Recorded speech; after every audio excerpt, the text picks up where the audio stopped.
"Sir, your mother is alive," said the beggar woman to the millionaire who was crying at the funeral. The autumn fog rolled thick across Green Hills Memorial Gardens, wrapping its ethereal tendrils around the gathered mourners. Among them stood Alexander Morrison, his usually commanding presence diminished by grief. The elegant urn before him contained what he believed to be his mother's ashes, though his heart refused to accept this reality. Eleanor Morrison had been more than just his mother. She had been his moral compass, his greatest supporter, and the driving force behind their family's philanthropic legacy. The ceremony proceeded with quiet dignity, each speaker sharing memories of Eleanor's grace and wisdom. Alexander barely registered their words, his mind trapped in a loop of their last conversation just 2 weeks ago. She had seemed distracted, then almost worried, but had brushed off his concerns with her characteristic gentle smile. As the crowd began to disperse, leaving Alexander to his solitude, an unexpected figure emerged from the mist. An elderly woman in weathered clothes approached him with surprising purposefulness. Her appearance marked her as one of the homeless, individuals his mother's foundation often helped, but there was something in her bearing that commanded attention. "Mr. Morrison," she spoke softly but clearly, her voice carrying an authority that seemed at odds with her appearance. "Your mother is alive." Alexander's initial impulse was to dismiss her words as cruel or delusional, but before he could respond, she reached into a worn pocket and withdrew something that made his breath catch. A golden brooch with the distinctive Morrison family crest and the personal inscription Eleanor had added years ago. "Love transcends all boundaries." 3 nights ago, the woman continued, her eyes sharp and focused, "I was gathering recyclables near Oakwood Heights when a car stopped nearby. A woman, your mother, approached me with a man in a suit. She gave me some money and this brooch, asking me to bring it to you at the funeral. She wanted you to know she's alive." Dr. James Henderson, the family physician, stepped forward protectively. "Ma'am, this is hardly appropriate. Mr. Morrison is grieving." But Alexander raised his hand, silencing the doctor. He took the brooch, with trembling fingers, examining the inscription he knew by heart. This was no replica. The slight scratch near the clasp from when he'd accidentally dropped it as a child was there, exactly as he remembered. "Please," Alexander said, his voice hoarse with emotion, "tell me everything." The woman, who introduced herself as Rose, shared her account with remarkable clarity. As she spoke, Alexander noticed Dr. Henderson's face growing increasingly pale, his usual professional composure cracking slightly. Within hours, Rose was settled in the guest house of Alexander's estate, despite the protests of his lawyers and advisors. Something about her story, her dignity, and most importantly the brooch, had awakened a desperate hope in his heart. That evening, as Alexander sat in his study examining the brooch under the warm lamplight, his mind raced with possibilities. The official explanation of his mother's passing had been neat, too neat perhaps. A car accident, a fire, no possibility of traditional viewing. Everything handled with efficient speed by his cousin Philip, who had taken over much of the family business management in recent years. He reached for his phone, calling the one person he knew could help. "James, yes, I need you to arrange something for me. I want the best private investigators in Europe. Money is no object. There's something wrong about all of this, and I'm going to find out what it is." As he ended the call, Alexander's gaze fell on the family portrait hanging above his fireplace. His mother's eyes seemed to look back at him with their familiar wisdom, and he could almost hear her voice. "Truth, my darling, like love, always finds its way to the surface." The next morning, Alexander found Rose in the garden, carefully tending to his mother's beloved roses. The sight stopped him in his tracks. It was exactly how Eleanor used to start her days. Rose looked up, offering a knowing smile that stirred something in his memory. "Your mother," Rose said, gently touching a blooming flower. "She told me to tell you something else. She said, remember the summer house in Vermont and what we buried in the garden there." Alexander's heart skipped a beat. The summer house was their family secret, a place not listed in any official documents, and in its garden they had buried a time capsule on his 16th birthday, containing proof of their most precious family memories. He knew then that whatever the truth might be, finding it would change everything.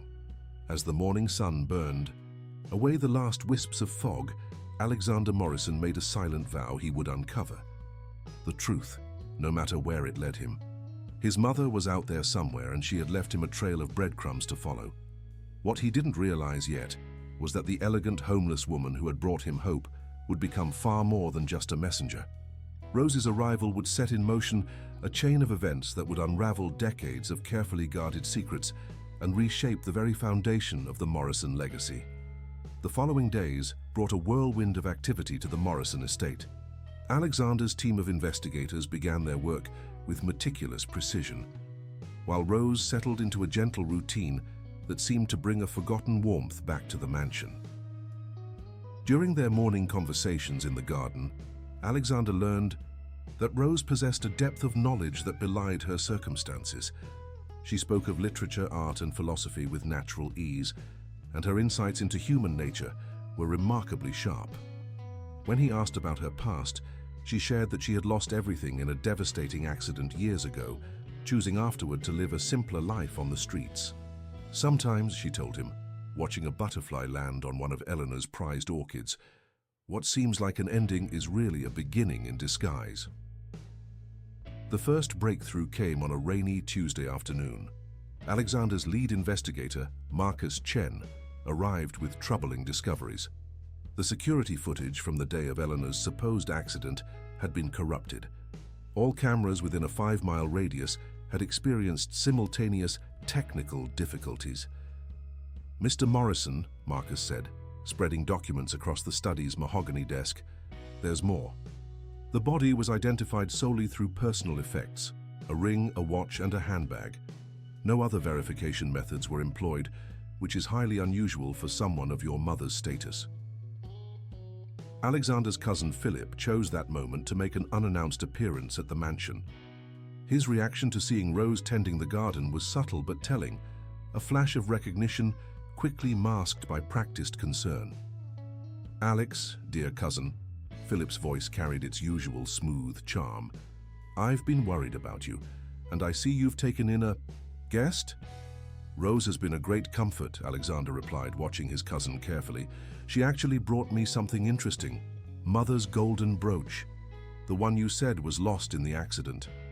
Philip's face remained composed, but his left hand twitched slightly, a nervous tell Alexander remembered from their childhood card games. "How remarkable," Philip said after a careful pause. "Though we must be careful not to grasp at false hopes, mustn't we?" Later that evening, as Alexander reviewed financial records with Marcus, they discovered substantial transfers from Eleanor's accounts to an offshore bank in the days before her disappearance. The transactions had been authorized with all the proper codes and signatures, but the timing was suspicious. "Your mother was known for her financial prudence," Marcus noted. "These movements are completely out of character." Rose appeared at the study door carrying a tray of herbal tea, another of Eleanor's habits she had somehow known about. "Mr. Morrison, there's something else you should know. The man who was with your mother that night, he was older, distinguished looking, with a small scar above his right eyebrow." Alexander's head snapped up. "George, you're describing George Thompson, our former chauffeur. Mother trusted him completely, until Philip convinced me to let him go last year." A new piece of the puzzle clicked into place. George had worked for the Morrison family for over 30 years, serving as both driver and confidant. His departure had been sudden, explained away by Philip as a necessary modernization of the household staff. The investigation took an unexpected turn when Sarah Henderson, Dr. Henderson's wife and a nurse at the private clinic where Eleanor had received her regular checkups, requested an urgent meeting with Alexander. In the secluded comfort of the greenhouse, Eleanor's favorite retreat, Sarah revealed a truth that shook Alexander to his core. "There was no proper identification of the body," she whispered, her hands trembling. "James was pressured to falsify the documents. Your cousin. He paid an enormous sum for silence." As Sarah continued her revelation, Rose appeared silently in the greenhouse doorway, her presence somehow lending strength to the moment. "The body in the urn," Sarah explained, "belonged to an elderly woman who had passed away in anonymity. bearing a physical resemblance to Eleanor. "Your mother discovered something," Sarah said, her voice barely audible. "Something about Philip's business dealings that terrified her. Something that made her feel she had no choice but to disappear." Alexander sat heavily on his mother's favorite stone bench, his mind racing. All around him, Eleanor's beloved plants reached toward the sun, their vibrant life a stark contrast to the dark revelations unfolding within their midst. Rose approached, carrying a small, weathered journal. "I believe," she said softly, "it's time I shared something else with you. Your mother didn't just give me the brooch that night. She also entrusted me with this, but made me promise to wait for the right moment to give it to you." As Alexander reached for the journal, a security alarm blared from the main house. Marcus burst into the greenhouse, his face grave. "Mr. Morrison, someone's accessed your private files. They're being downloaded remotely right now." The race to uncover the truth about Eleanor Morrison was about to take an even more dramatic turn, and time, it seemed, was running out. The security breach turned out to be a blessing in disguise. Marcus's team traced the intrusion to a private server, registered to one of Philip's shell companies. More importantly, they discovered that the same server had been used to access Eleanor's private accounts in the days before her disappearance. Alexander spent the next morning in his mother's study, carefully examining every page of the journal Rose had given him. The entries were coded in a way only he would understand, references to shared memories and private jokes that had been part of their special bond. Eleanor had clearly anticipated the possibility of the journal falling into the wrong hands. "She knew," Alexander murmured, running his fingers over his mother's elegant handwriting. "She knew something was coming, and she prepared for it." Rose sat quietly in Eleanor's favorite armchair, her presence oddly comforting.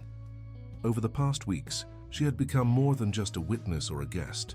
There was something about her wisdom and quiet strength that reminded Alexander of his mother. "Your mother," Rose said softly. "She spoke of you that night. She said you had your father's determination and her insight. She knew you would understand when the time came." A soft knock interrupted them. Sarah Henderson entered, looking nervous but resolved. "I have something else to share," she said, closing the door carefully behind her. "It's about the foundation." Eleanor's foundation for elderly care had been her life's work, providing dignity and support to seniors who had fallen on hard times. Alexander had always admired how personally involved his mother had been, often spending hours with the residents, listening to their stories. Sarah revealed that in the months before her disappearance, Eleanor had discovered irregularities in the foundation's accounts. Money meant for new facilities had been mysteriously rerouted through a complex web of transactions. She was devastated, Sarah explained, not just because of the missing funds, but because of who was responsible. She told James she felt betrayed by family. Alexander's investigative team made another crucial discovery that afternoon. George Thompson, their former chauffeur, had indeed left the country, but not alone. Immigration records showed him departing with an elderly woman traveling under the name Maria Santos. The passport photo was blurry, but the height and build matched Eleanor's. As Alexander processed this information, Rose shared another detail from her encounter with Eleanor. She was wearing a silver pendant that night, a small key on a delicate chain. She kept touching it as she spoke like it was important. Alexander's eyes widened. "The key to her private vault in Vermont," he whispered. "We need to go there now." Within hours, they were on their way to the summer house, a secluded property that had been in the Morrison family for generations. Rose insisted on accompanying them, and something in her manner made Alexander grateful for her presence. The summer house stood exactly as Alexander remembered it, though the garden had grown wild in their absence. As they made their way to the spot where he and his mother had buried their time capsule, Rose suddenly grabbed his arm. "Wait," she said, her eyes scanning the overgrown path. "Someone's been here recently. Look at the fresh footprints in the soil." Marcus's team quickly secured the perimeter, while Alexander and Rose carefully approached the burial spot. The earth had indeed been disturbed, but not by the person they were tracking. The time capsule was still there, and inside, Alexander found something that made his heart race, a USB drive wrapped in his mother's favorite silk scarf. Back at the estate, the drive revealed years of meticulous documentation. Eleanor had been quietly building a case, gathering evidence of financial irregularities and suspicious transactions. But more surprisingly, she had also been documenting her own investigation into Rose's past. "She knew who you were," Alexander said, turning to Rose with newfound understanding. "Even before that night, she knew." Rose's eyes filled with tears. "Yes," she admitted. "I had been watching over the Foundation's residents for months, living on the streets by choice, gathering information. Your mother discovered my true identity, but kept my secret. She understood why I had chosen this path." A series of photographs on the drive showed Rose in her former life. Dr. Rose Cambridge, once a renowned expert in financial forensics, who had disappeared after exposing a major corruption scheme. She had chosen to live among society's forgotten people, using her anonymity to continue her work in a different way. "Your mother sought me out," Rose explained, "because she knew she could trust me. She recognized in me a kindred spirit, someone who understood that sometimes the greatest truths come from the shadows." As they delved deeper into Eleanor's files, they discovered something else, a pattern of regular payments from the Foundation's accounts to a remote monastery in the mountains of Switzerland. The transactions were small, carefully disguised as donations, but they formed a consistent trail.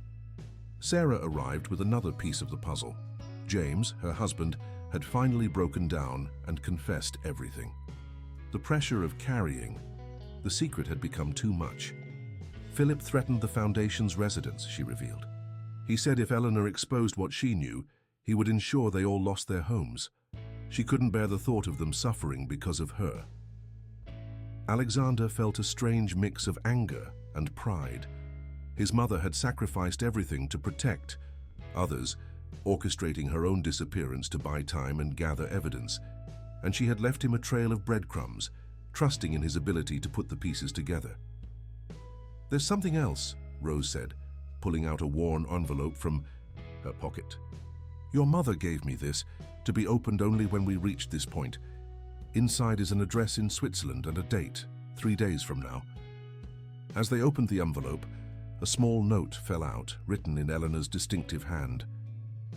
"My darling, boy, if you're reading this, you've already proven what I always knew about you.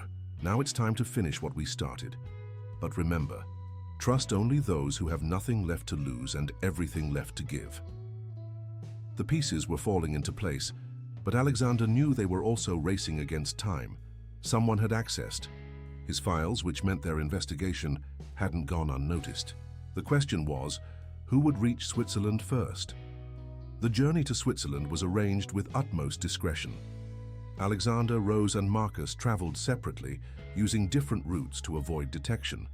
The address led them to a small village, nestled high in the Alps, where ancient traditions still held sway and secrets could remain hidden in plain sight. The monastery stood apart from the village, its weathered stone walls rising against the backdrop of snow-capped peaks. As Alexander and Rose approached the heavy wooden gates, a sense of anticipation filled the air.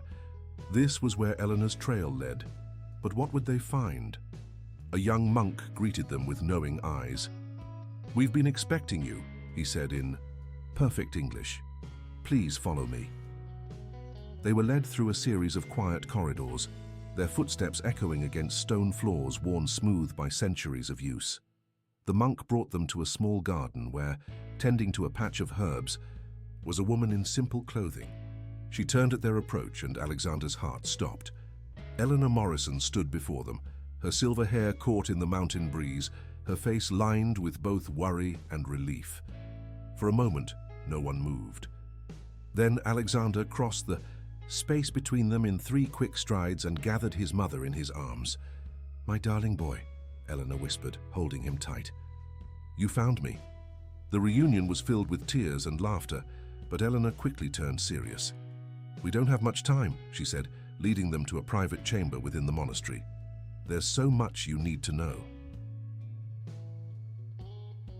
Over the next few hours, Eleanor revealed the full scope of what she had discovered. The Foundation's finances were just the tip of the iceberg. Philip had been systematically manipulating the entire Morrison business empire, creating a complex web of transactions that masked the true nature of his activities. "But why disappear?" Alexander asked. "Why not come to me directly?" Eleanor's eyes filled with tears. "Because he threatened not just the Foundation, but you, my son. He showed me evidence that could have destroyed everything we've built, everything your father and I worked for. I needed time to gather proof to untangle his web without putting you at risk." Rose listened intently, occasionally adding her own insights. Her experience in financial forensics proved invaluable as Eleanor laid out the intricate details of Philip's scheme. "Your mother contacted me through one of the Foundation's residents," Rose explained. "She knew of my work and my background. Together, we developed a plan that would protect both the evidence and the people we cared about." As they talked, Marcus kept watch outside, staying in constant communication with his team. The security breach at the mansion had alerted Philip. They knew he would be trying to track them down. Eleanor shared another revelation. George Thompson, their loyal chauffeur, had been more than just an employee. He had been her most trusted confidant, helping her document Philip's activities for years.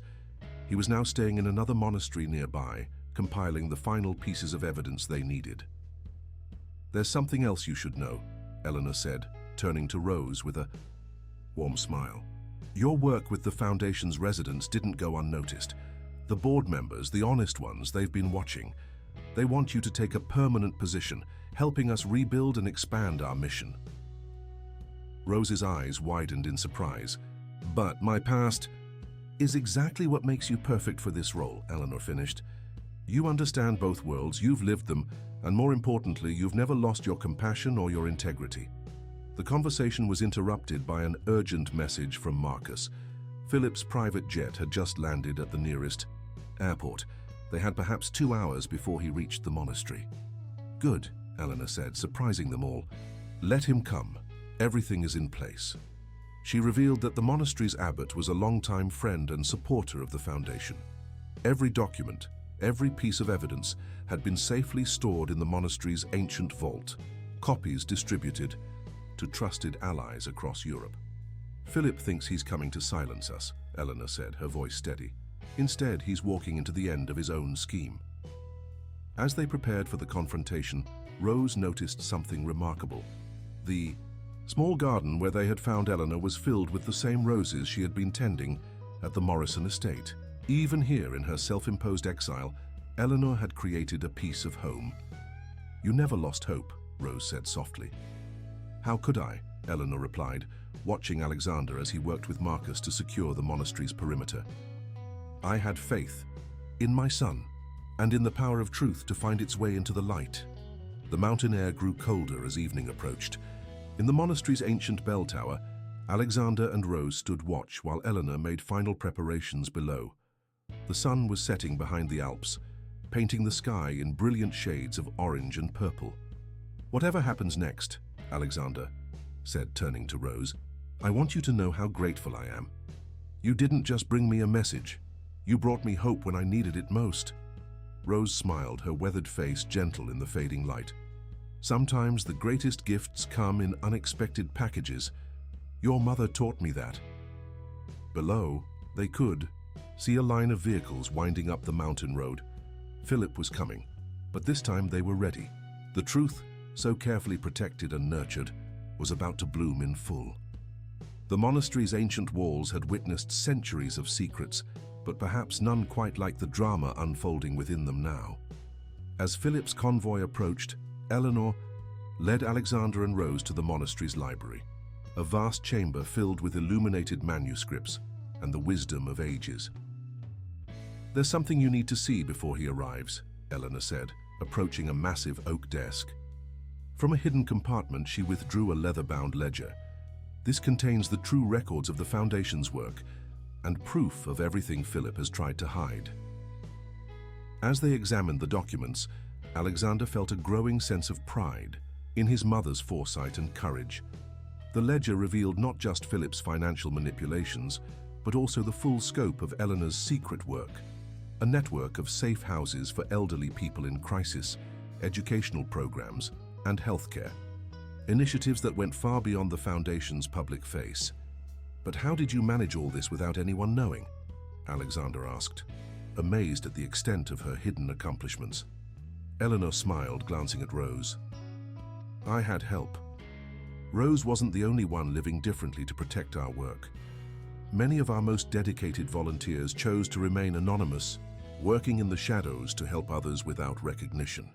Rose nodded, adding, your mother created something remarkable, a network of people who chose to serve others regardless of personal cost. That's why I agreed to help her.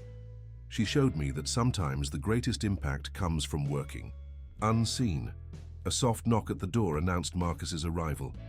They're almost here, he reported. 6 vehicles, Philip's in the second one. Eleanor straightened her shoulders, a quiet determination settling over her features. Remember, she said, Philip believes he's coming to silence us. He has no idea that every transaction, every threat, every manipulation has been documented and verified. The plan they had developed was elegant in its simplicity. Philip would be allowed to enter, believing he had the upper hand. The evidence would be presented not as an accusation, but as a choice, a chance for redemption that Eleanor, despite everything, wanted to offer her nephew. Family, she explained to Alexander, seeing his surprise at this mercy, means giving people the chance to choose better, even when they've disappointed you deeply. As they waited, Rose shared another revelation. During her time on the streets, she had discovered that Philip's schemes had hurt more than just the Morrison family. Small business owners, elderly residents, and vulnerable communities had all been affected by his financial manipulations. That's why your mother's work was so important, Rose explained. She wasn't just protecting the family legacy, she was quietly helping those who had been harmed, creating a safety net that Philip never knew about. The sound of vehicles pulling up outside echoed through the ancient stones. Alexander moved to stand beside his mother, while Rose positioned herself near a side door ready to play her part. The stage was set for the final act of their carefully orchestrated plan. Philip's entrance was exactly as Eleanor had predicted, confident, apologetic, playing the role of the concerned nephew perfectly. Aunt Eleanor, he called out, his voice carrying false warmth. Thank God we've found you. We've been so worried.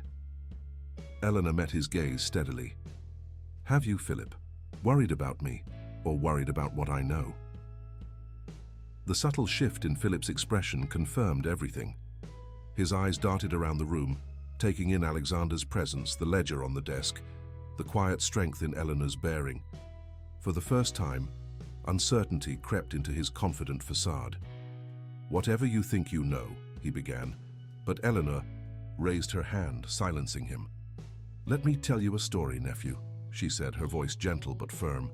It's about a young boy I once knew, who had such dreams of making his mark on the world. Somewhere along the way, he forgot that true legacy isn't measured in bank accounts, but in lives touched and hearts changed. As Eleanor spoke, Rose emerged from the shadows, no longer in her humble street clothes, but dressed with the quiet elegance that reflected her true identity. Philip's shock at seeing her was profound. Dr. Cambridge, he whispered, recognition and fear mixing in his voice. But you disappeared. You were living among those your schemes hurt most, Rose finished for him. Watching, documenting, understanding the true cost of financial manipulation on human lives. Eleanor moved to stand between them, her presence somehow filling the vast space of the library. Philip, what you see here is not your downfall, unless you choose to make it so. This is an opportunity, a chance to understand the real power of the Morrison legacy. She opened the ledger, revealing not just evidence of wrongdoing, but also stories of lives changed, communities strengthened, and hope restored. This is what we build, Philip. Not empires of paper wealth, but networks of human connection and support. Alexander watched in amazement as his mother transformed the confrontation into something entirely unexpected, a lesson in compassion and responsibility. He saw something shift in Philip's eyes, a crack in the armor of ambition and greed. "The choice before you," Eleanor continued, "is not between surrender and defiance. It's between continuing down a path of hollow success and discovering what true wealth means. The foundation's work, the real work, needs people with your skills, Philip, but it needs them used for healing, not harm." As the sun set behind the monastery's stained glass windows, casting rainbow shadows across the ancient books, a profound silence fell over the library. In that moment, surrounded by centuries of human wisdom, the Morrison family stood at a crossroads.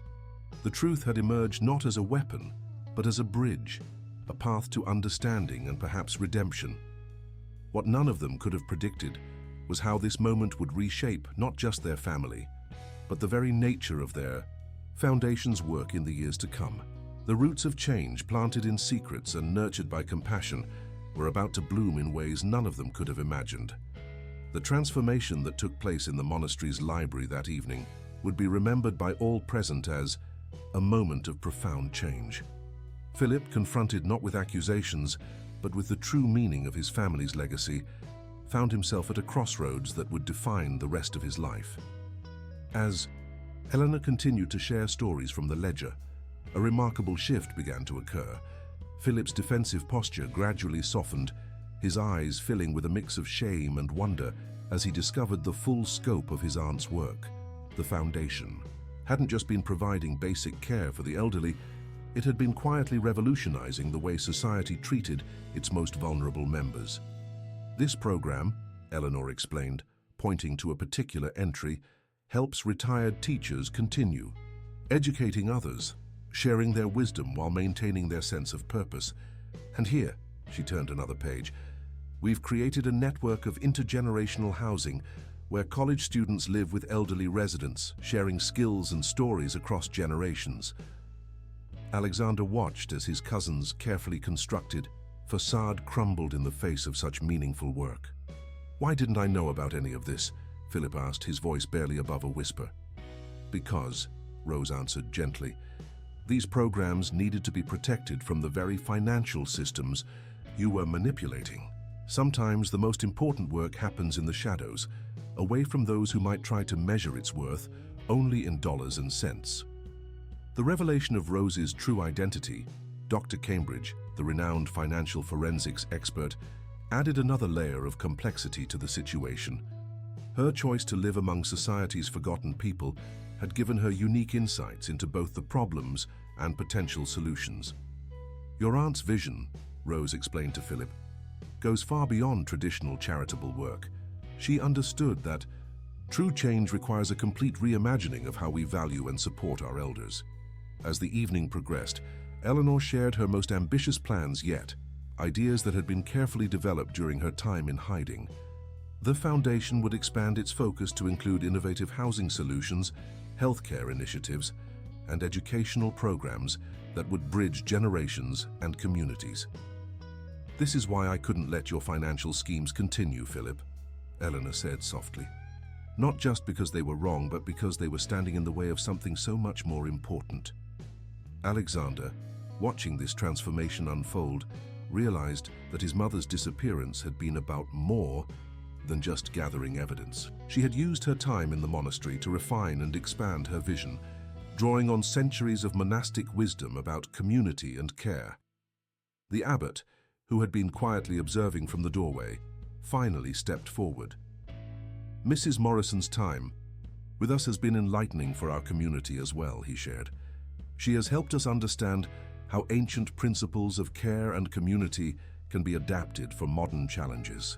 As night fell over the monastery, the group moved to the simple dining hall, where the monks had prepared a modest but nurturing meal.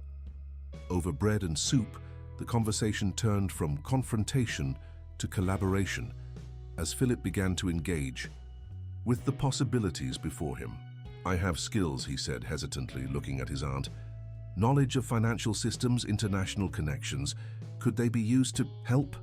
Eleanor's smile was warm and genuine, That's exactly what I've been hoping to hear. The Foundation needs people who understand both worlds, the complexity of modern finance and the simplicity of human compassion.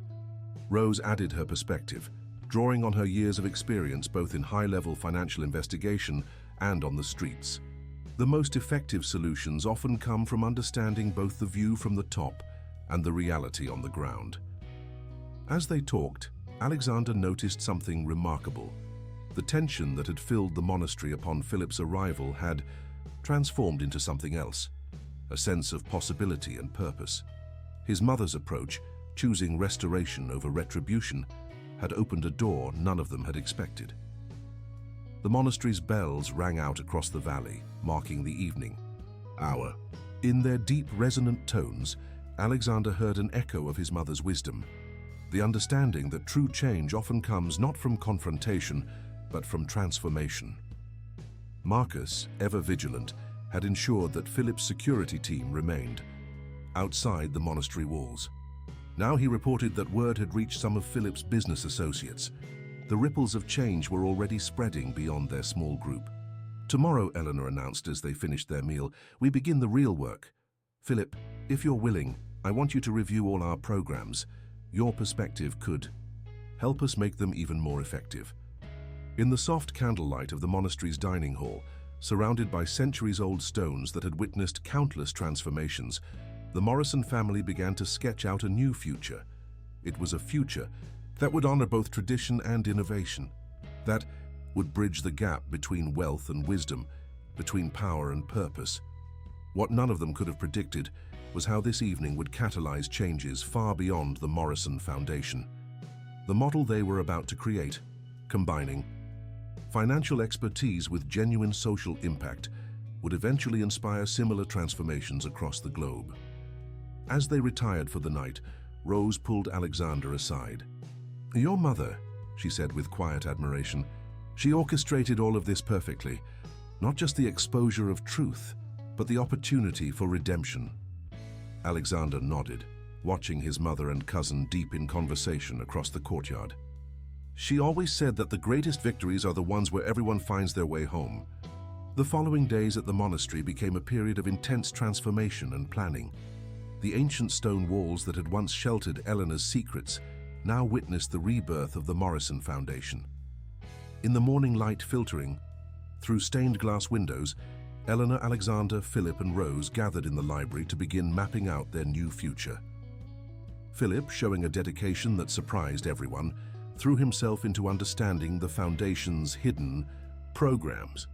His financial expertise, once used for personal gain, now revealed itself as a valuable tool for expanding their humanitarian work. "Look at this," he said one morning, spreading charts across the heavy oak table. "If we restructure these investments, we could triple the funding for the intergenerational housing program without touching our core capital."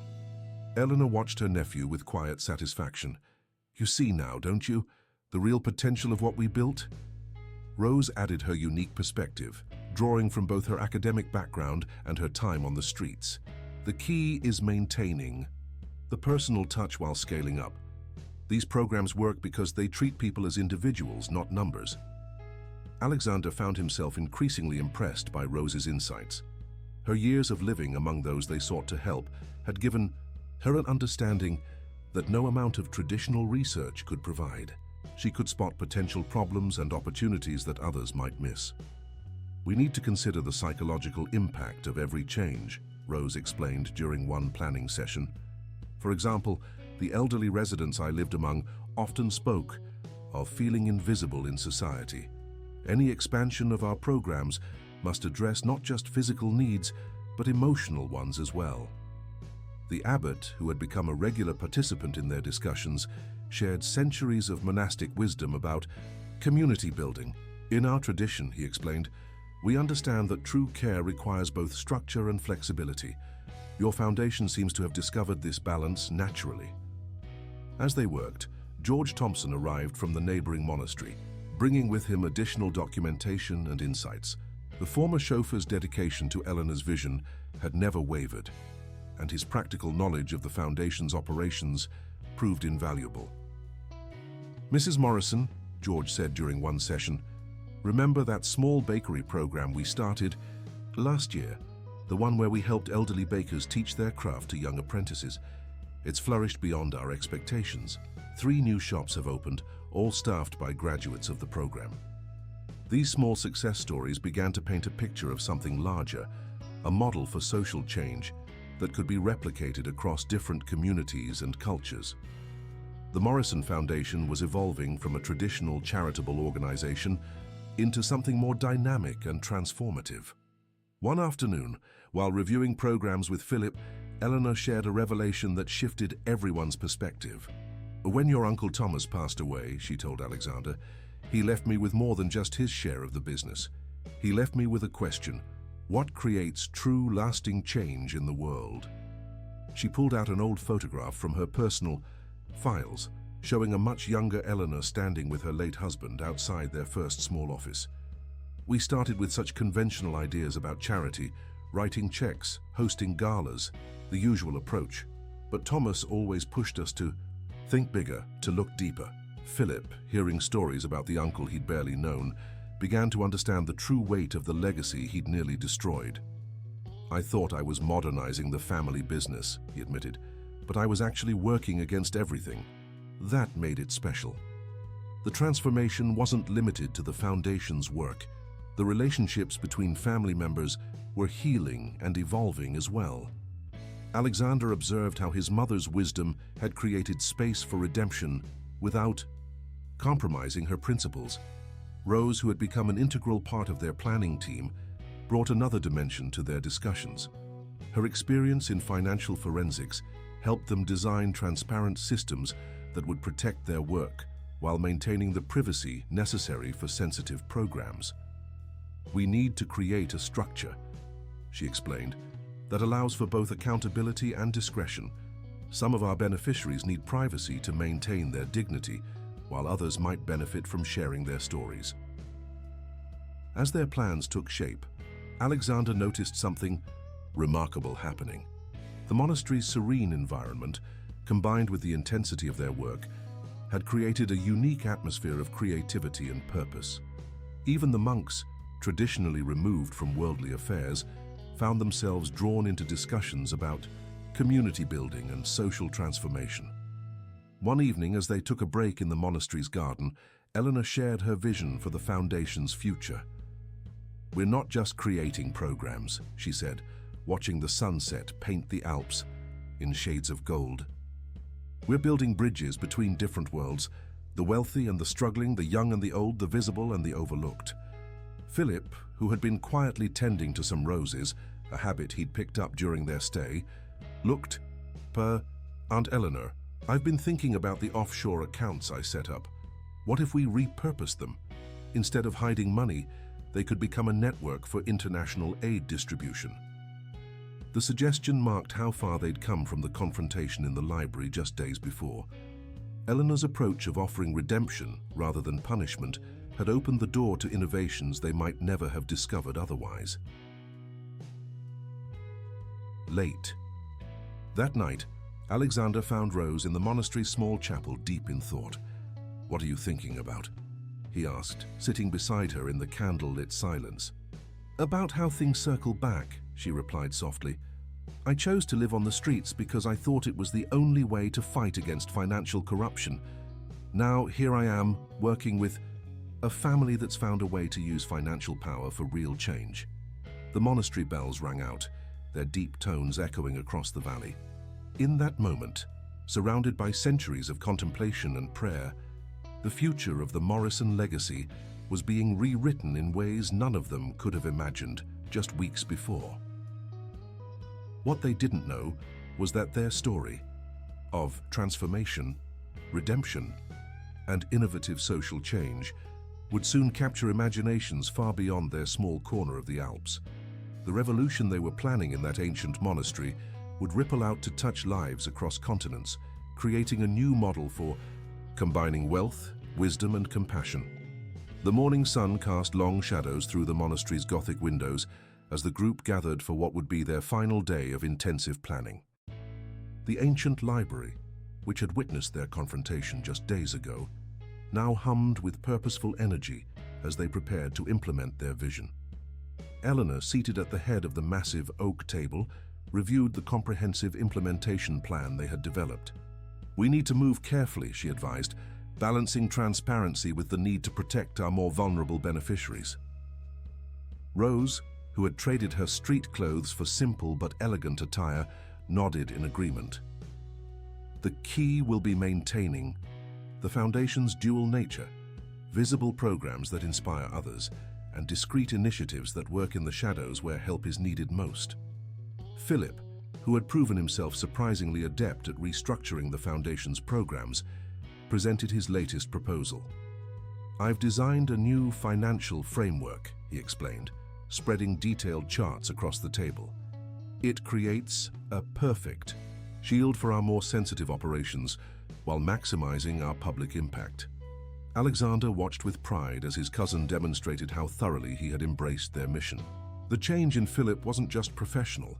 There was a new humility in his bearing, a genuine desire to make amends through meaningful action.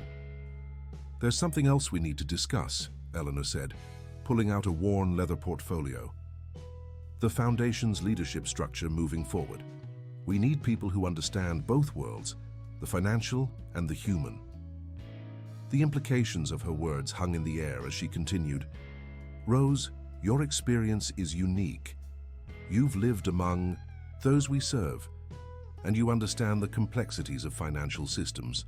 We'd like you to take a leadership role in the Foundation." Rose's eyes widened in surprise. "But my past, my disappearance, is exactly what makes you perfect for this role," Eleanor finished. "You've seen the truth from both sides. That's rare and valuable." Philip cleared his throat. "I've been thinking about my role as well. If you'll have me, I'd like to focus on expanding our international programs, using my connections for something worthwhile for a change." The abbot, who had been quietly observing, spoke up. "Sometimes the greatest wisdom comes from those who have lost their way and found it again. Your Foundation seems to understand this truth well." As they finalized their plans, George Thompson arrived with news from their legal team. The Foundation's new structure had been approved, and their expanded programs could begin implementation immediately. "There's more," George added, his eyes twinkling. "Word of our intergenerational housing program has spread. 3 other cities have requested our help in setting up similar initiatives." Eleanor smiled, remembering her late husband's words about creating lasting change. "It's happening already," she said softly. "The ripples are spreading." Alexander found himself drawn to the monastery's garden, where Rose was taking a moment of quiet reflection. The roses his mother had planted were blooming, their fragrance filling the evening air. "What are you thinking?" he asked, joining her on the stone bench. "About circles," she replied, touching a rose petal gently. "How I started my career fighting financial corruption, ended up living on the streets, and now find myself using that experience to help create something beautiful." Their conversation was interrupted by Philip, who approached with an unusual request. "I'd like to experience life in one of our shelters," he said. "Not as an administrator, but as a resident. I need to understand the people we're serving." Eleanor, overhearing as she walked through the garden, felt a profound sense of satisfaction. This was the true transformation she had hoped for, not just of systems and structures, but of hearts and minds.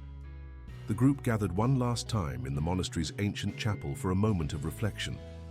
The setting sun streamed through stained glass windows, painting them all in jeweled light as they contemplated the journey ahead. "What we're building here," Eleanor said, her voice echoing in the sacred space, "is more than a foundation. It's a bridge between worlds, between generations, between different ways of understanding value and worth." As they prepared to leave the monastery the next day, each carrying new purpose and understanding, none of them could have predicted how their story would inspire others.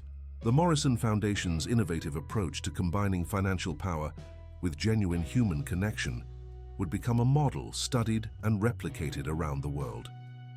Rose, standing at the monastery gates, took one final look at the place that had witnessed such profound transformation. "You know," she said to Alexander, "when your mother found me on the streets that night, I thought I was helping her keep a secret. I never imagined I was becoming part of a revolution. The evening bells began to toll, their deep resonance carrying across the valley. In their sound, Alexander heard the echo of change, not just for his family, but for all those their work would touch in the years to come. As they descended the mountain, leaving the monastery behind, they carried with them more than just plans and strategies. They carried a new understanding of what it meant to create lasting change in the world, one that began with transformation of the heart and rippled outward to touch countless lives. 3 months after their departure from the monastery, the Morrison Foundation's transformation was in full swing. The grand mansion that had once seemed so austere now buzzed with purposeful activity. The East Wing had been converted into a community center where elderly mentors shared their skills with eager young apprentices. Eleanor, restored to her rightful place but forever changed by her experience, had taken to spending her mornings in the garden with the Foundation's beneficiaries. Today she sat with a group of retired teachers who were helping design a new educational program. "You see," one of the teachers explained, her eyes bright with enthusiasm. "When we combine traditional teaching methods with modern technology, we create something entirely new. The young people learn from our experience, and we learn from their innovation." Rose, who had embraced her role as program director with characteristic grace, approached the group with fresh tea. She had maintained certain habits from her time on the streets: simple clothes, careful attention to resources, and most importantly, the ability to truly listen to those others might overlook. "The intergenerational housing program is exceeding all expectations," she reported, settling beside Eleanor. "The college students living with our elderly residents are doing more than just sharing space, they're creating genuine bonds. Last week, Mrs. Chen taught her young roommate traditional Chinese calligraphy, and in return, the student is helping her start a blog about traditional recipes." Alexander, watching from his office window, marveled at the transformation. The Foundation's new approach had attracted attention from social innovation experts worldwide. Their model of combining financial expertise with genuine human connection was being studied and replicated in other cities. Philip, true to his word, had spent a month living in one of their shelters. The experience had profoundly affected him, leading to innovations in their program design that none of them could have anticipated. "It's not just about providing services," he explained during their weekly planning meeting. "It's about creating opportunities for dignity and purpose. Every person I met in the shelter had something valuable to offer: skills, wisdom, experience. We just needed to create the right platform for sharing those gifts." The Foundation's financial structure, redesigned by Philip with Rose's guidance, had become a case study in ethical innovation. They had created a system that protected their most vulnerable beneficiaries while maintaining transparent accountability for their public programs. George Thompson, who had returned to his role as head of operations with enhanced responsibilities, entered the conference room with exciting news. "The pilot program in Vermont is ready to launch," he announced. "The summer house has been converted into a retreat center for elderly artists and writers. We already have a waiting list of mentors eager to share their creative wisdom." Eleanor smiled, remembering the hidden vault in that garden where she had stored the evidence that led to their current transformation. "Sometimes," she mused, "our greatest challenges lead us to our greatest opportunities." The Foundation's work had begun to attract unexpected allies. Local businesses, inspired by the success of their intergenerational programs, were creating their own initiatives. A prestigious law firm had established a pro bono program specifically focused on elderly rights, with retired lawyers mentoring young associates. Rose's presence had brought another dimension to their work. Her experience in financial forensics, combined with her time living on the streets, gave her unique insights into how to protect vulnerable populations while empowering them to help others. "We're not just creating programs," she explained to a group of visiting social workers. "We're building bridges between different worlds, different generations, different ways of understanding value and worth." One afternoon, Alexander found his mother in the library, reviewing old photographs of the Foundation's early days. "I've been thinking about your father," she said. touching a picture of their first office. He always said that true change happens when we stop seeing problems and start seeing possibilities. The Foundation's new headquarters, established in the renovated East Wing, reflected this philosophy. The space combined elegant efficiency with warm, welcoming areas where beneficiaries and staff could interact naturally. The walls displayed artwork created by elderly residents alongside professional pieces, celebrating the beauty of intergenerational collaboration. Philip, who now managed their international initiatives, had recently returned from establishing similar programs in 3 European cities. The most remarkable thing, he shared during dinner, is how universal the need is. Every culture has elders with wisdom to share and young people eager to learn. We're just creating the space for that exchange to happen. Rose had maintained her connection with the street community, ensuring that the Foundation never lost touch with those it served. Her weekly walks through the city, now accompanied by trained outreach workers, helped identify needs and opportunities that might otherwise be missed. Yesterday, she told Eleanor during their evening garden walk, I met a former concert pianist living in a shelter. She's already agreed to teach music to children from low-income families. This is what your vision was about, recognizing the value in every person regardless of their circumstances. The monastery's influence continued to shape their work. They had incorporated principles of contemplation and community into their programs, creating spaces for both action and reflection. The abbot had become a regular advisor, helping them maintain balance between growth and purpose. As the sun set over the Morrison estate, casting long shadows across the renewed gardens, Alexander reflected on their journey. The crisis that had begun with his mother's disappearance had led to something none of them could have imagined. A revolution in how society could care for its elders while bridging generational divides. Eleanor joined him on the terrace, carrying the golden brooch that had started their journey. You know, she said, watching the last rays of sunlight catch the metal, when I gave this to Rose that night, I hoped it would lead us here. But the reality has exceeded even my greatest hopes. The evening air carried the sound of laughter from the community center, where a group of residents was hosting a storytelling evening. In that moment, surrounded by the evidence of their transformation, mother and son understood that their family legacy had become something far more valuable than mere wealth. It had become a beacon of hope and possibility for others to follow. 1 year after the transformative events at the monastery, the Morrison Foundation hosted a celebration that would mark a new chapter in their journey. The mansion's grounds were filled with people from all walks of life, elderly mentors, young apprentices, business leaders, and community members, all gathered to witness the official launch of their expanded global initiative. Eleanor, elegant in a simple blue dress, stood at the podium in the garden where her beloved roses bloomed. Behind her, the newly completed community center gleamed in the morning sun, its architecture seamlessly blending the historic mansion's grandeur with modern, accessible design. When we began this journey, she addressed the assembled crowd, we thought we were simply protecting a family legacy. What we discovered was something far more precious, the power of human connection across generations, across social boundaries, across all the artificial divisions we create in our society.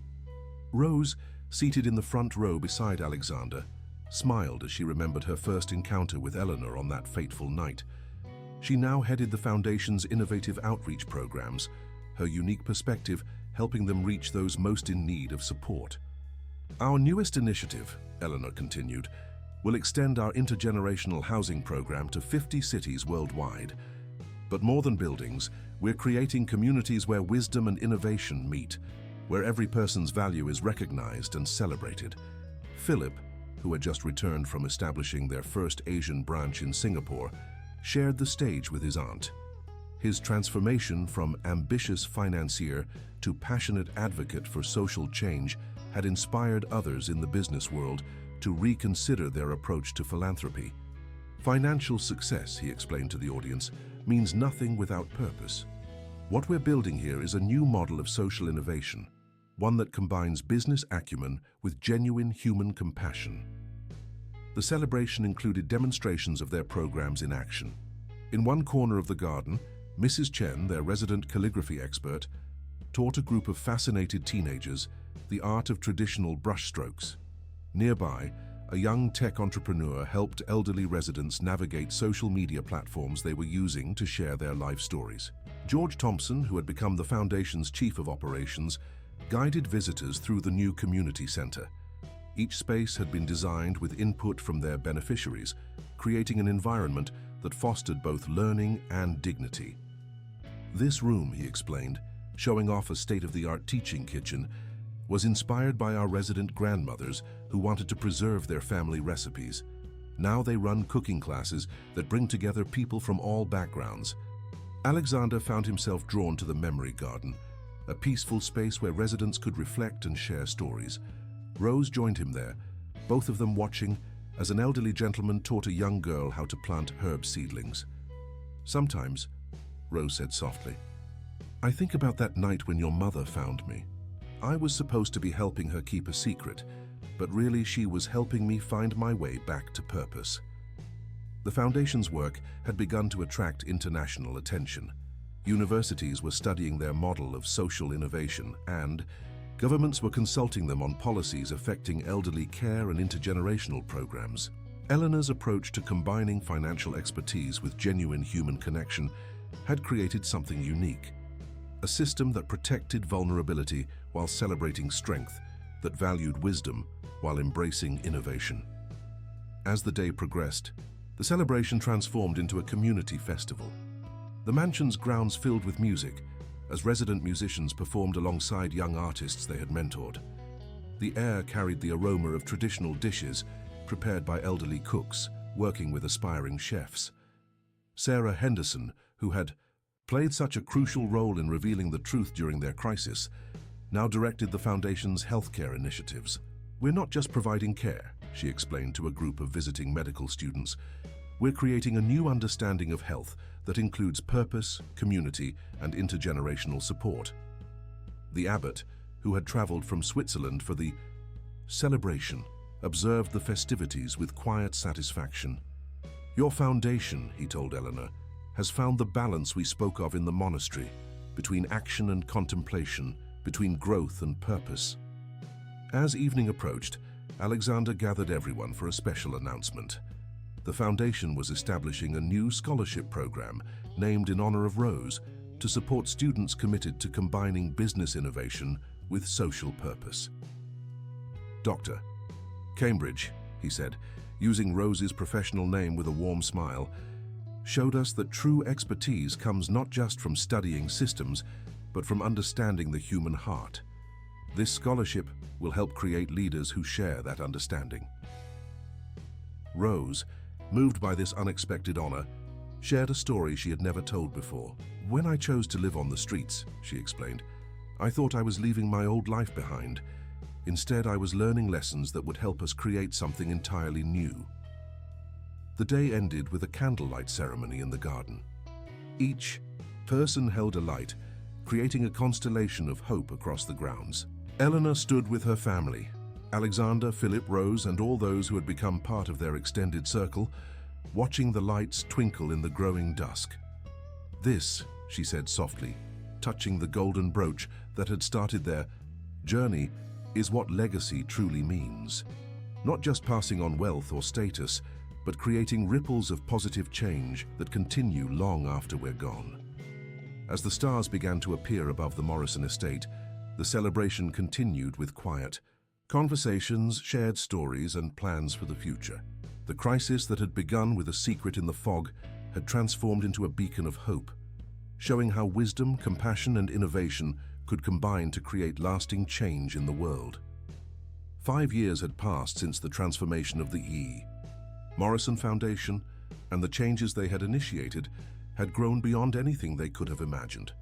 On a crisp autumn morning, remarkably similar to the day when their journey began, Eleanor stood in her beloved garden, surrounded by the roses that had witnessed so much change.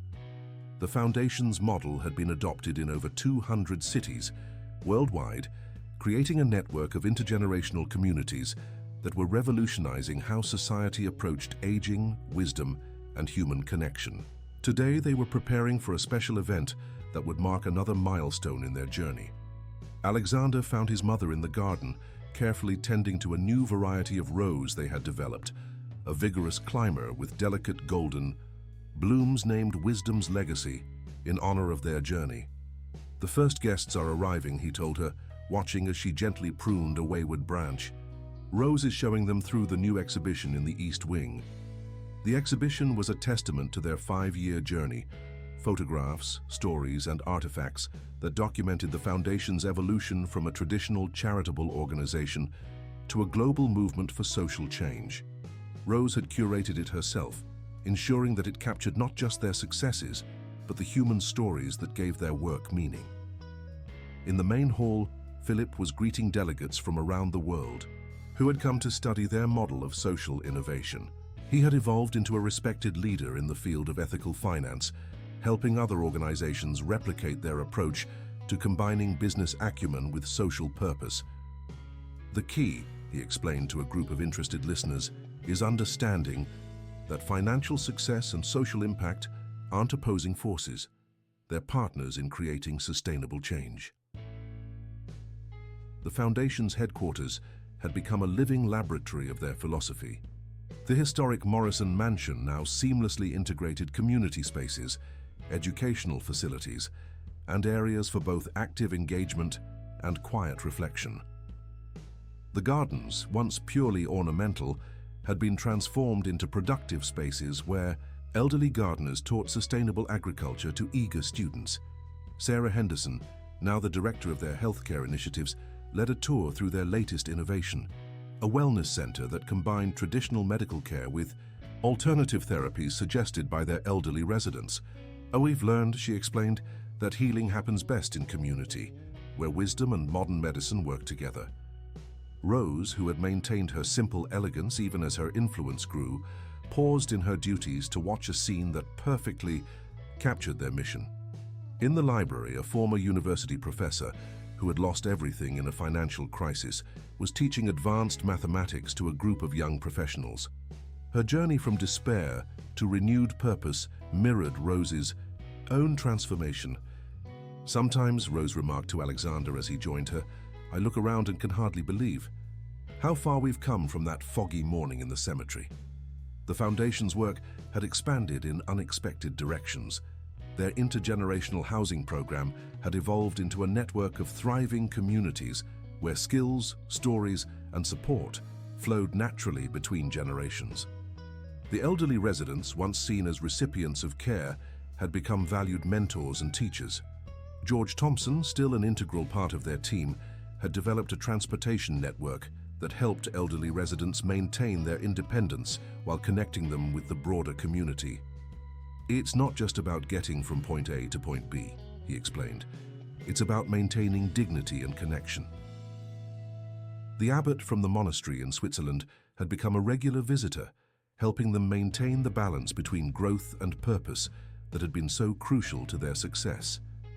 Today he watched the proceedings with quiet satisfaction, remembering the transformative days when Eleanor had sought refuge in his monastery. Your foundation, he told Eleanor during a quiet moment, has achieved something remarkable. You've created a model that nourishes both the practical and spiritual needs of your community. As the day progressed, Eleanor gathered everyone in the grand hall for a special announcement. The Foundation was launching its most ambitious project yet, a global network of wisdom centers that would help communities worldwide develop their own programs for intergenerational connection and support. What began as a family crisis, she told the assembled crowd, has grown into a movement that demonstrates the power of human connection. We've learned that true wealth lies not in bank accounts, but in the wisdom we share, the bonds we forge, and the lives we touch. Philip, standing beside his aunt, shared news of their latest financial innovation, a sustainable investment fund that would support similar initiatives worldwide while generating returns for socially conscious investors. The fund would ensure that their model could be replicated without depending solely on charitable donations. Rose unveiled a new outreach program designed to identify and support other individuals like herself, experts who had stepped away from traditional success to gain deeper understanding of human needs. We're creating a fellowship, she explained, for those who dare to bridge different worlds.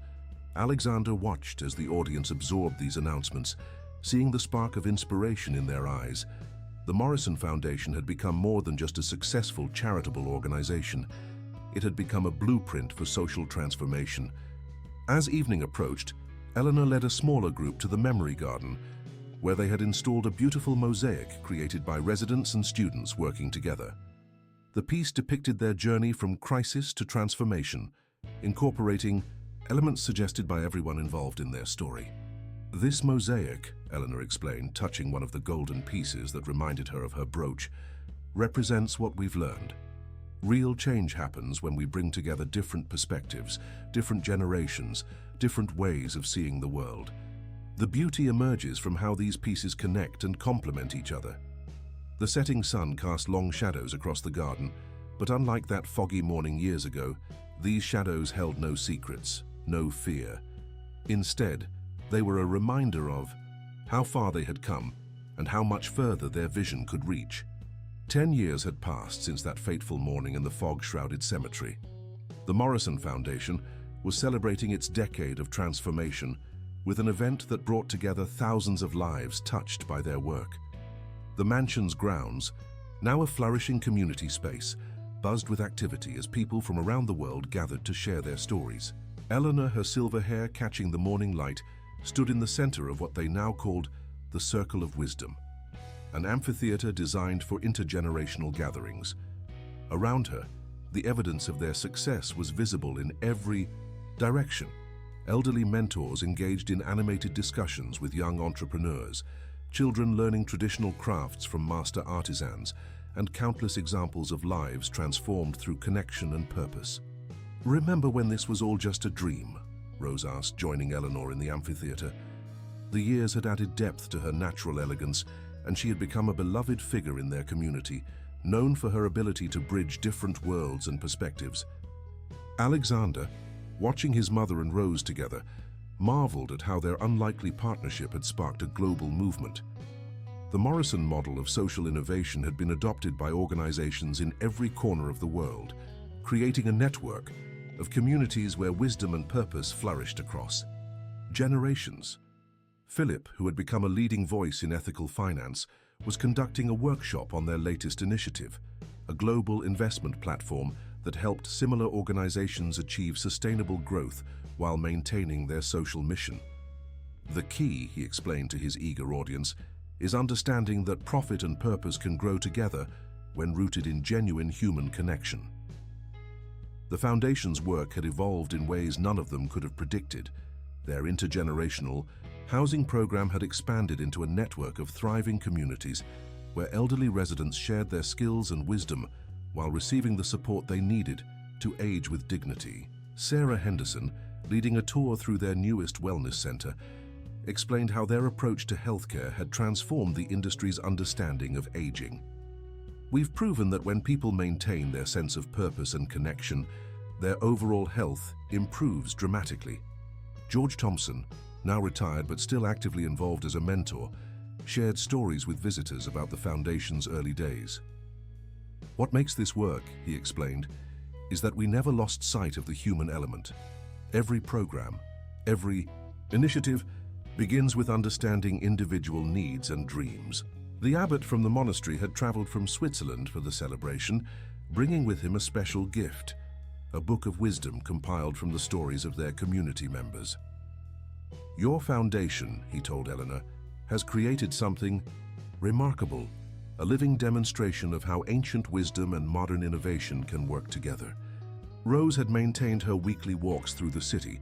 Now accompanied by teams of outreach workers, she had trained in her unique approach to community engagement. "The streets still have much to teach us," she often said. "Every person has a story that matters, wisdom that needs to be heard."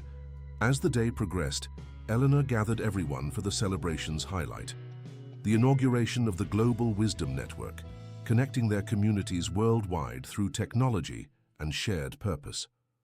On screens around the amphitheater, faces appeared from different continents, each sharing how the Morrison model had transformed their communities. Alexander, standing beside his mother at the podium, reflected on their journey. 10 years ago, he addressed the crowd, we faced what seemed like an ending. Instead, it became the beginning of something extraordinary, a movement that proves the power of human connection to transform lives. Philip shared news of their latest achievement, the creation of a sustainable development fund that would help communities worldwide replicate their success. We're not just sharing our model, he explained. We're providing the tools and resources to help others adapt it to their unique needs. The celebration included performances by resident artists, workshops led by elderly mentors, and demonstrations of innovative programs that had emerged from their work. In the garden, Mrs. Chen, now in her 90s, continued to teach calligraphy to eager students, her art classes having evolved into a popular program for stress reduction and mindfulness. As evening approached, Eleanor led a special ceremony in the memory garden. The mosaic they had created 5 years earlier had been expanded into a stunning installation that wrapped around the entire space, incorporating stories and symbols from their global community. This garden, Eleanor explained, touching the golden brooch that had started their journey, represents everything we've learned. Every piece of this mosaic, like every person in our community, adds its own unique beauty to the whole. The Maimdi day ended with a candlelight ceremony that spread across the grounds, each light representing a life touched by their work. As the stars appeared above, Eleanor looked out at the sea of lights and remembered that foggy morning when everything had seemed lost. We discovered, she said softly to Alexander and Rose, that what matters most isn't what we own or achieve, but how we connect, how we share our wisdom, and how we help others find their purpose. The Morrison Foundation had become more than they could have imagined. Not just a charitable organization, but a movement that proved how crisis could lead to transformation, how secrets could lead to truth, and how trust in human connection could change the world. As the celebration continued into the night, the lights twinkling across the grounds like stars brought down to earth, Eleanor knew that their story would continue to inspire others, showing how wisdom, compassion, and purpose could create ripples of positive change that would touch generations to come. Film de Historia. Dear listeners, we hope that the story of Eleanor, Alexander, and Rose has touched your hearts and shown you the transformative power of human connection. This tale of redemption, wisdom, and purpose reminds us that true change begins when we open our hearts to new possibilities. If you've been moved by this journey, we invite you to join our community of storytellers and listeners. Click the subscribe button below to receive more inspiring stories that explore the depth of human experience. Don't forget to like this video and share your thoughts in the comments. Your perspective adds another valuable piece to our mosaic of shared wisdom. Remember, every day brings new stories of transformation and hope, and we look forward to sharing them with you on our next journey together.